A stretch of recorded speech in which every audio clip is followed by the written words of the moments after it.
Je me suis levé et j'ai regardé le coussin, le zafou, et je me suis dit, je vais faire ça le reste de ma vie. Je vais m'asseoir comme ça le reste de ma vie. Et c'était vraiment très fort. Bienvenue dans Looping, des itinéraires d'aventuriers spirituels. Je vous emmène virevolter dans les multiples virages que prend la vie quand on commence à s'asseoir et à regarder à l'intérieur de soi. Pour beaucoup d'entre nous, on peut dire que ça nous est tombé sur le coin de la gueule un beau jour comme ça, sans crier gare. Un bout de tissu carré et un coussin par-dessus, rien de plus. Et alors c'est comme une évidence. Ce refuge que représente le zafou sera notre maison pour le reste de notre vie. Comme une mélodie qu'on découvre et qui nous accompagnera jusqu'au bout. Rien, mais alors rien ne prédestinait Marc, un ouvrier sidérurgique du nord des États-Unis, à faire cette rencontre. Et pourtant, un jour, par le plus curieux des hasards, disons, il s'assoit quelque part très loin de son pays d'origine. Le dicton dit « le chemin s'ouvre à celui qui sait le prendre ».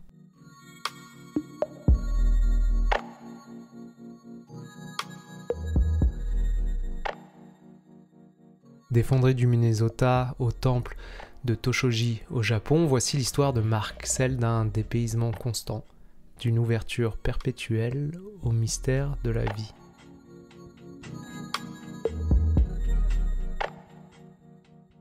J'ai été le premier de 2 enfants.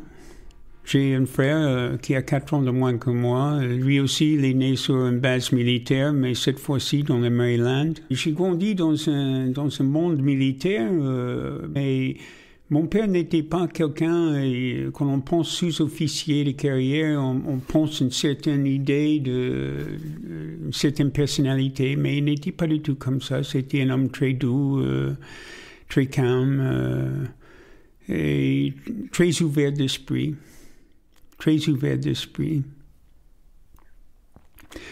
J'ai grandi aussi dans l'église méthodiste. Mes parents étaient des méthodistes, croyants, pratiquants. On était tout le temps au temple. Très jeune, je me posais des questions sur Dieu, quoi. J'avais beaucoup de mal à accepter l'idée qu'un homme ressuscite parmi les morts. Et je suis devenu quelqu'un avec des vues politiques, des idées politiques assez extrême gauche. Et j'ai commencé à travailler quand j'avais 18 ans.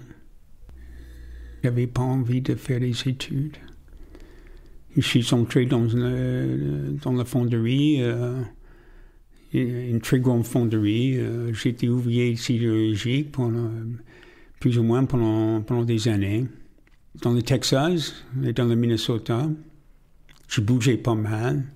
Et quand j'avais à peu près 30 ans, j'avais envie de faire des études. Et j'ai étudié le français par accident, quoi. J'ai été accepté à l'Université de Washington. Il fallait que je fasse un cours dans une langue étrangère. Et le seul langue étrangère qui avait un horaire qui m'arrangeait, c'était le français. Il me fallait un cours à 8 heures le matin, parce que je travaillais à plein temps, la nuit. Il fallait que mon cours de langue étrangère soit à 8 heures le matin. Et il n'y avait que le français. J'ai fait un cours de français et ça m'a beaucoup plu. Et c'était un vrai professeur, qui m'a encouragé à continuer. Donc, je suis bien contente d'avoir fait ça parce que apprendre une langue étrangère, c'était la grande aventure de ma vie qui a conditionné tout le reste, qui a ouvert le monde pour moi. Et quand je suis devenu professeur d'anglais ici en France, je voulais partager ça. Même si c'était petitement, même si j'étais professeur au collège, c'est pas... Mais ils peuvent avoir un petit goût de ce que c'est d'appartenir à un autre monde. Quand j'ai fini mes études à l'Université de Washington, je suis parti au Maroc, trouver du travail avec le Centre culturel américain. Et il y avait un échange entre l'Université de Nantes et l'Université de Washington. Et dans cette situation-là, j'ai pu partir un an. Je suis allé 1 an à Nantes. Et à Nantes, j'ai rencontré une femme dans une soirée. Et puis, gentiment, elle m'avait invité à une autre soirée avec d'autres amis vers la fin de cette année, il était question de retourner au Maroc. J'avais la promesse de retrouver ma place au Maroc et je préparais mes affaires. J'étais 3-4 jours de partir. Et je me suis dit, je vais demander à cette femme de m'épouser. Parce que si je lui demande pas, je ne vais jamais me pardonner, quoi. Je vais le regretter le reste de mes jours. Donc j'ai laissé tomber ce que je faisais, je suis allé chez elle, et je lui ai demandé au mariage, et elle n'a rien dit. Elle n'a pas répondu, elle a fait à manger. Et j'ai raconté ça à un ami irlandais le lendemain. Il vivait à Nantes à l'époque. Et il a dit, ah bon, qu'est-ce qu'elle a dit? J'ai dit, mais elle n'a rien dit. Et puis je l'ai revue et j'ai dit, est-ce que tu as pensé à ce que j'ai demandé? Elle dit, l'idée fait son chemin. J'ai dit, ok. Je racontais ça à mon ami irlandais. Il a dit, bon, qu'est-ce qu'elle a dit? Elle a dit, l'idée fait son chemin. Il dit, what the fuck does that mean? I don't know. Je ne sais pas ce que ça veut dire.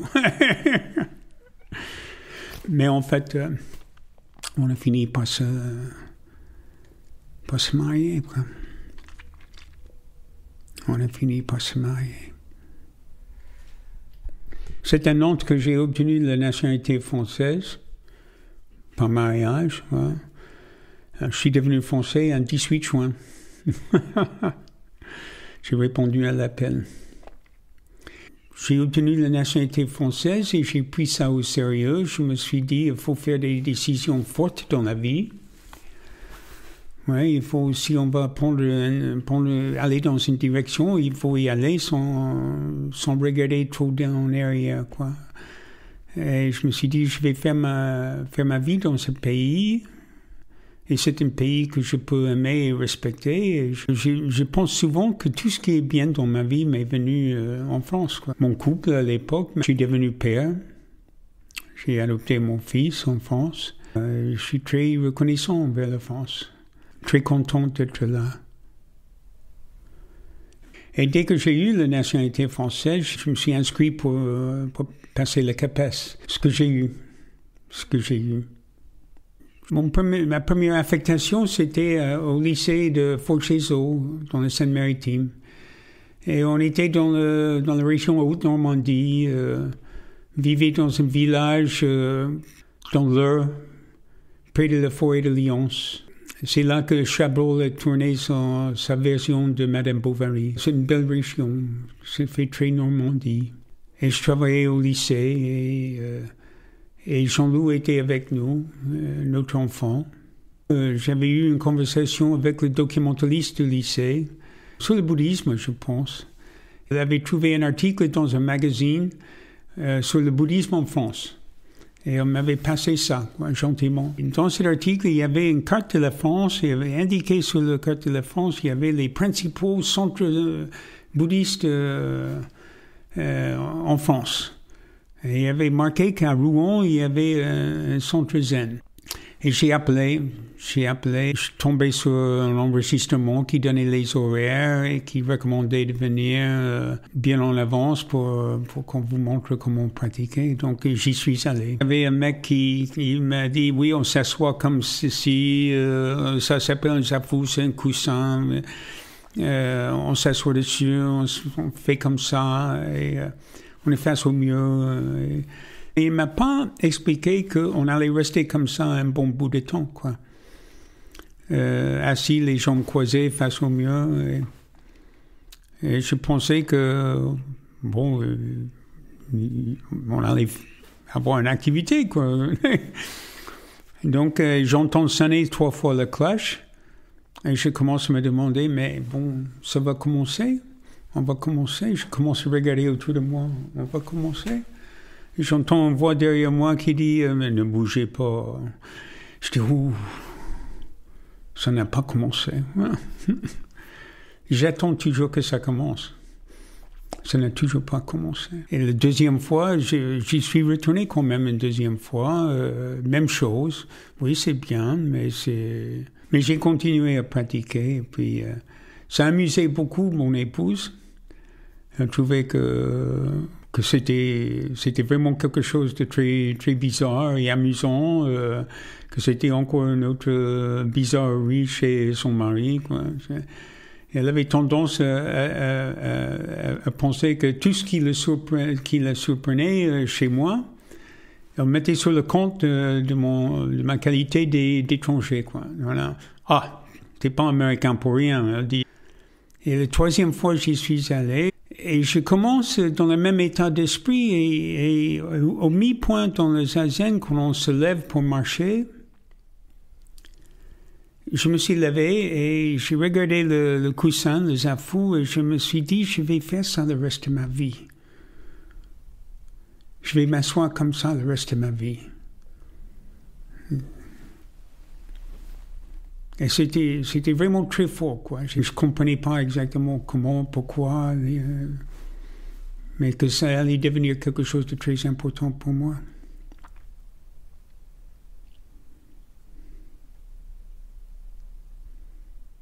J'étais un peu perdu. Matériellement, ma vie était très satisfaisante. J'étais fonctionnaire de l'État, j'étais professeur certifié, j'avais un bon poste, j'avais femme et enfants. Et pourtant, je sentais que ma vie était vide quelque part, que j'avais la quarantaine et je me sentais vide.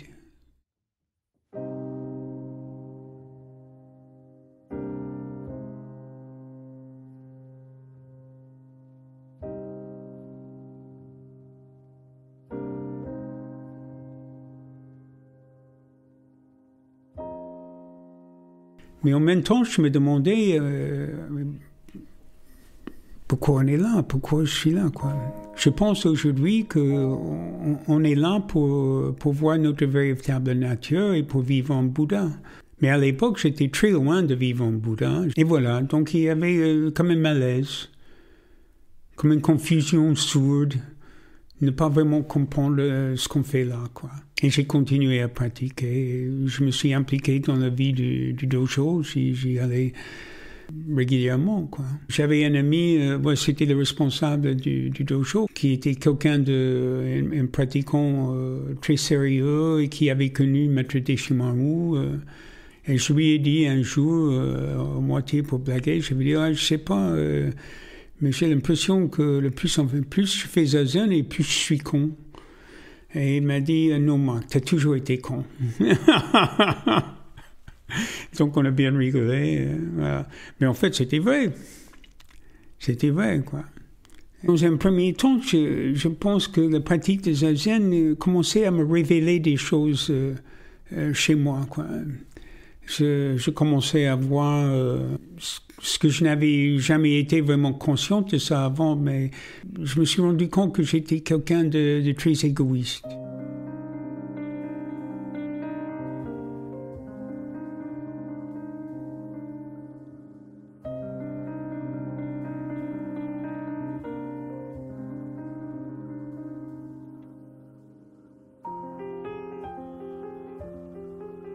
Que je pensais à moi, je ne pensais pas aux autres, que c'était difficile pour moi de voir les autres comme moi-même. Donc ça commençait à m'ouvrir un petit peu. Dogen Zenji, l'un des fondateurs de notre école, dit dans un texte qui s'appelle Fukan Zazengi qu'on peut apprendre le demi-tour qui dirige notre lumière vers l'intérieur. Et j'ai commencé à avoir des petits moments où ma lumière se dirigeait vers l'intérieur.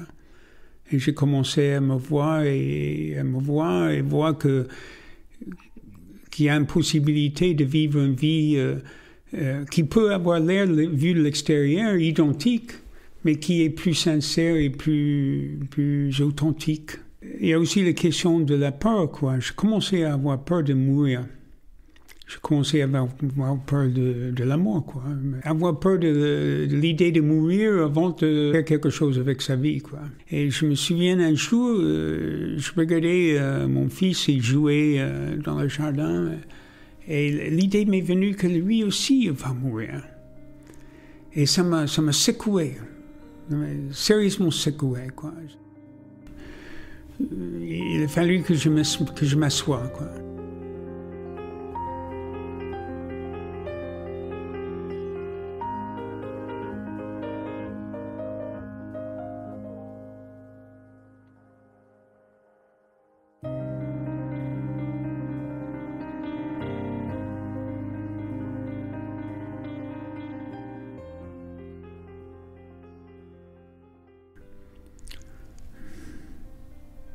Et quelques années après, mon épouse m'a annoncé qu'elle me quittait pour quelqu'un d'autre. Ça m'a touché très profondément.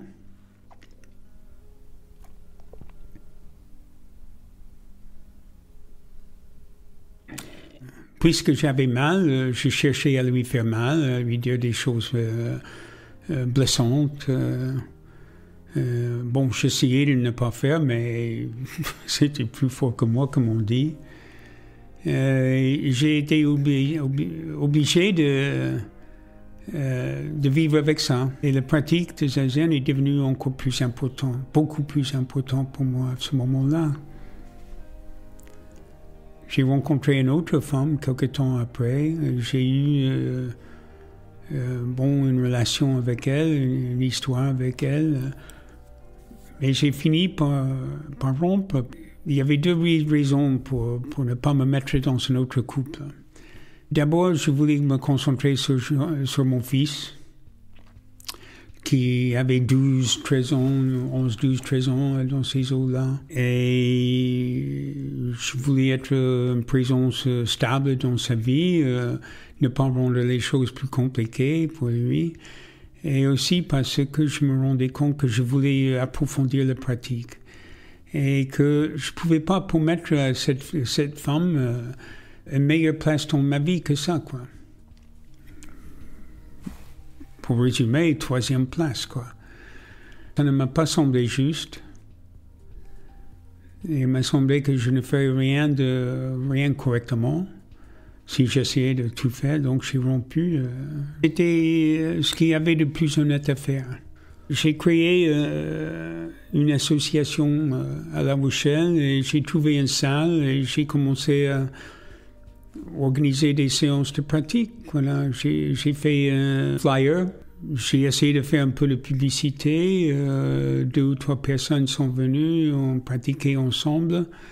J'ai trouvé plusieurs locaux pour quelques heures par semaine.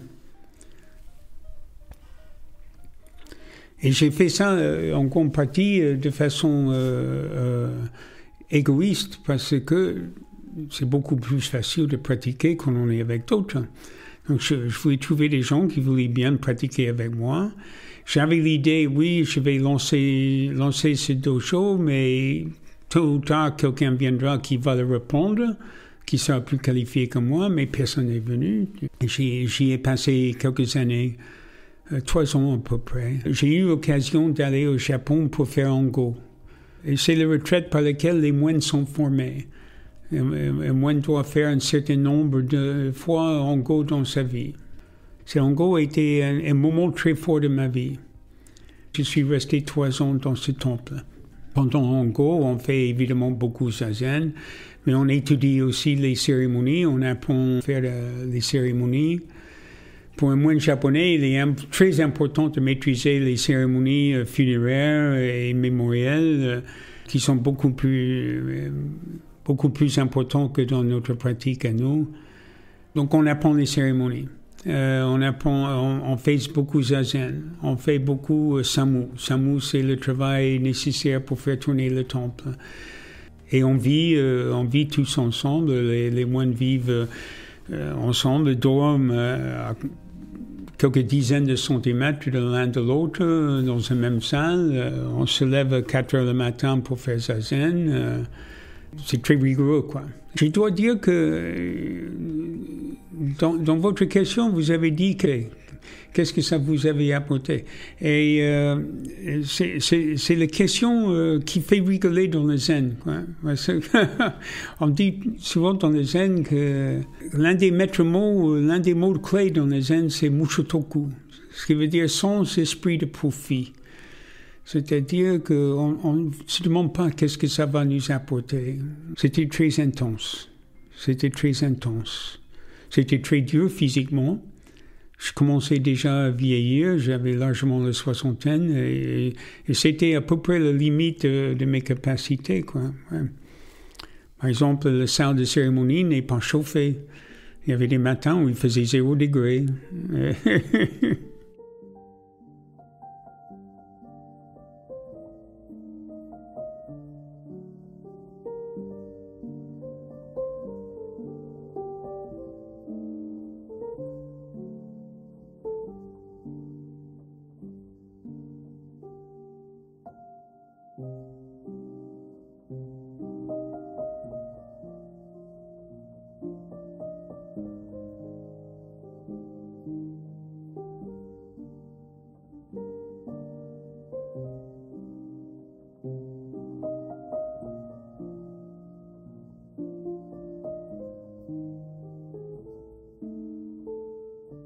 Mais le Japon, c'est vraiment une autre planète. Ouais.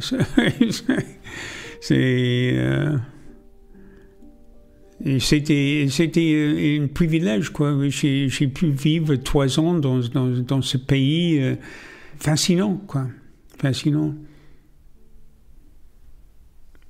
Donc j'avais un sentiment de reconnaissance. J'étais reconnaissant vers les Japonais qui me recevaient. Oui, j'avais le même sentiment par rapport au Maroc et à la France aussi, quoi.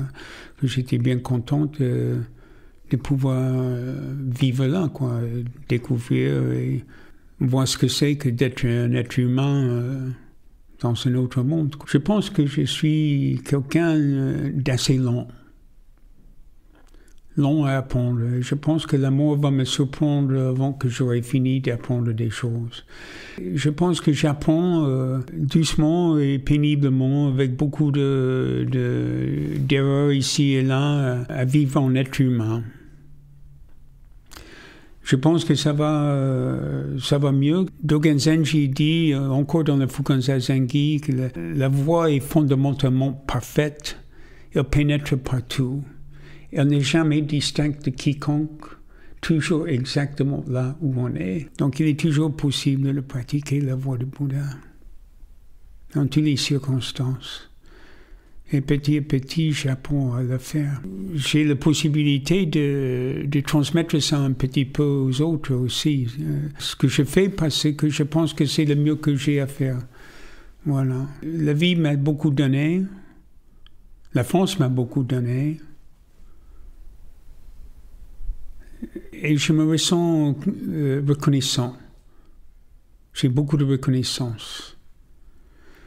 C'est pas une reconnaissance qui vise telle ou telle personne ou chose, mais généralisée, quoi.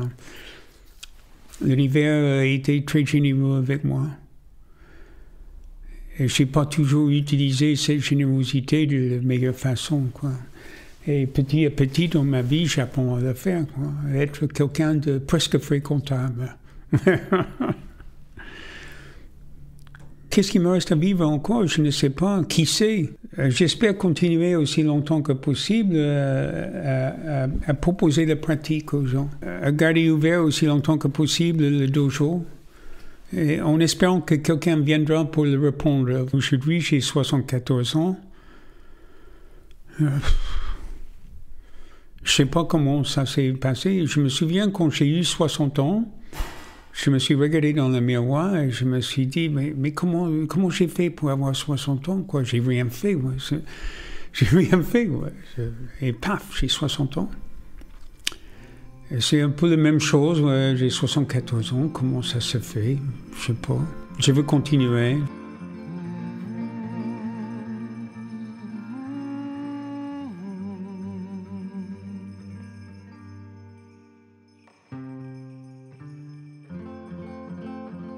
Je ne m'attends pas à vivre quelque chose de spectaculaire ou qui sort de l'ordinaire.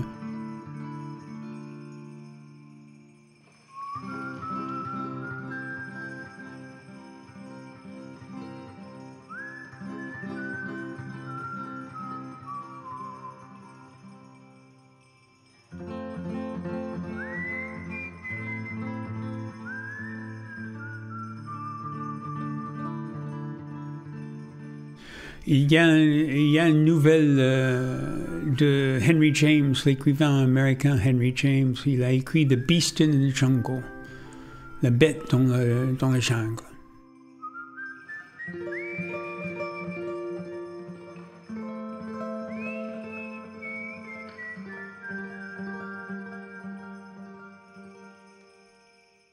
C'est un très, très, très beau roman court ou nouvelle longue et très, très touchant que j'ai lu plusieurs fois. Le héros de cette histoire, il explique au début, il explique à une jeune femme qu'il a rencontrée dans une soirée qu'il est persuadé que quelque chose va arriver dans sa vie et qu'il doit se garder ouvert à cet événement et qu'il ne sait pas ce que ce sera, mais il sait que ce sera important, qu'il y a quelque chose qu'il est obligé de vivre, il ne sait pas encore ce que c'est, mais il faut qu'il reste disponible. Et elle lui dit, elle dit oui, elle est touchée par ça, et elle dit que je vais attendre avec vous, voilà, parce que c'est des gens de qualité, je vous vois. Et ils deviennent très proches, quoi, autour de ce secret que l'homme a, tu vois, cette conviction qu'il a quelque chose à vivre. Ils vieillissent tous les deux, et elle est malade, elle est pas loin de la fin de sa vie. Et il lui dit, mais il comprend pas, ça n'est jamais arrivé, ça reste à venir. Et elle lui dit, non, c'est déjà arrivé. Et il dit, mais tu veux dire que c'est arrivé et je n'étais pas conscient?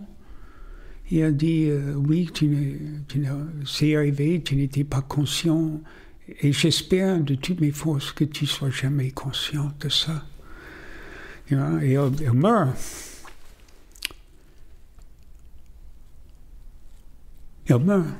Et toutes les semaines, il va sur sa tombe, tu vois, il se demande, mais qu'est-ce que vous voulez dire? Qu'est-ce que c'est qui devait m'arriver?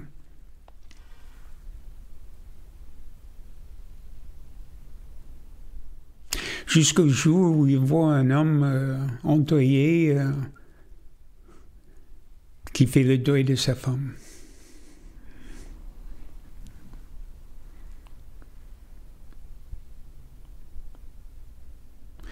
Et évidemment, la chose terrible dans sa vie, c'est que c'est un homme qui ne s'est jamais donné à l'amour. Tu vois?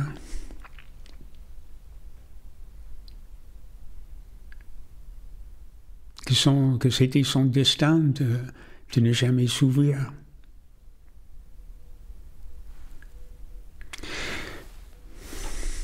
Donc il faut être ouvert, il faut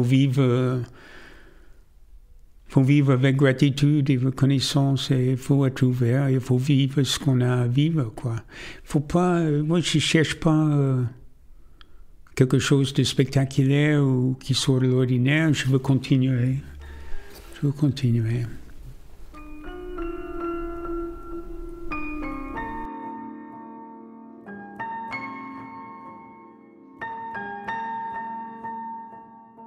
Je veux parler du Dharma et je veux proposer ça aux autres. Parce que je pense que ça, sans le Dharma, ma vie serait beaucoup, beaucoup, beaucoup plus triste. Voilà. Blue, orange, green, colors of my dreams.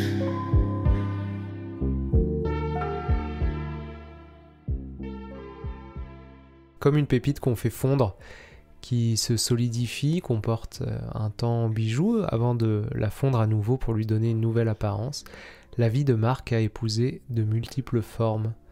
Des loopings géographiques, culturels et relationnels avec comme hublot pour regarder ses pirouettes, le Dharma.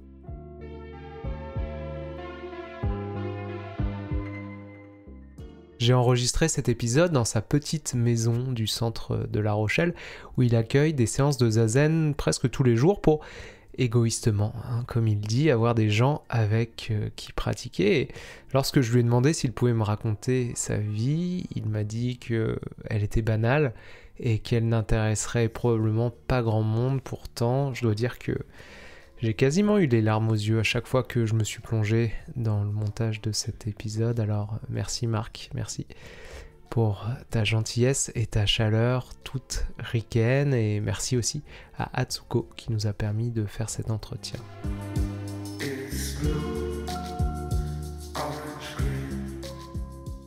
Looping est un podcast indépendant, écrit et réalisé par Cola Zibo. Il est soutenu par le fonds de dotation Nouveau Monde. Si ces témoignages vous nourrissent, ravivent la flamme de votre pratique et que vous souhaitez contribuer à sa diffusion, vous pouvez laisser un avis sur Apple Podcast ou Google Podcast et aussi nous suivre sur la page Instagram de Looping. Et j'y poste souvent des contenus en lien avec les épisodes et notamment des photos qui retracent la vie de nos invités. On se retrouve la prochaine fois avec un autre accent lointain, cette fois en provenance du Canada. Je vous en dis pas plus pour le moment. Bonne méditation à toutes et à tous. À la prochaine. Ciao. Bye bye.